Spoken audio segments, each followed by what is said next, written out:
ერთი ცნაური კითხვა მინდა დავსა. როგორი მამა იყო ზეზო? ცით საინტერესო კითხვა. ჯერ რა ვისწავლეთ, უბრალოდ რა ვიცი დღეს მათ შესახებ. მეცნიერული კვლევით აჩვენებ თქვათ ფიზიკურ ტიპს, როგორი აღნაგობა ქონდა, როგორი თქვათ ამ ასეთ სხვადასხვა ანატომიური დეტალი. ეხლა უფრო განვითარებული მეცნიერული კვლევით ჩვენ შეგვიძლია ველაპარაკოთ იგივე ტვინის არა მარტო მოცულობას, არამედ აღნაგობასაც. ანუ ვითარდებით, ასე ვთქვათ და შესაბამისად ვცდილობთ ასევე აღვადგინოთ ქცევის მოდული. რა იყო მათში განსაკუთრებული ქცევაში.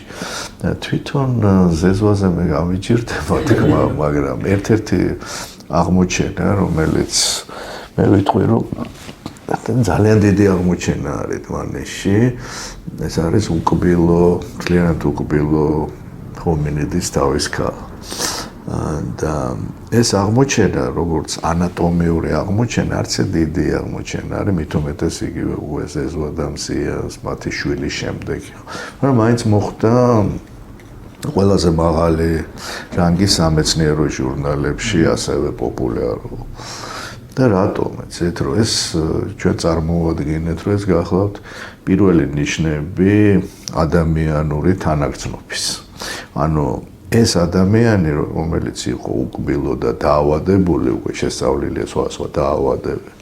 ის ვერ იცხოვრებდა სხვების ზრუნვის გარეშე. რა საინტერესო ფაქტია. და მე ვიტყვი, რომ ეს არის ძალიან ფილოსოფიური გამოწვევა. ეცეთ ახლა დღეს თუ გადმოვიდა დღევანდელობაში, დისკუსია იყო, ესეთი ძალიან გავლენიანი ადამიანები ამბობენ, რომ ემპათია არ გვჭირდება, ხო, სისუსტეა ადამიანის და მე ვიტყოდი, რომ აი Homo erectus-ით მანესი აჩვენებს, რომ პირიქით თანაგრძნობა, ჯგუფური ცხოვრება ეს არის ის სიძლიერე და ის უპირატესობა, რომელითაც ეს ჰომინიდები გამოირჩეოდნენ სხვა ჯგუფებიდან და შემდგომში მივიდნენ უკვე თანამედროვე ადამიანად.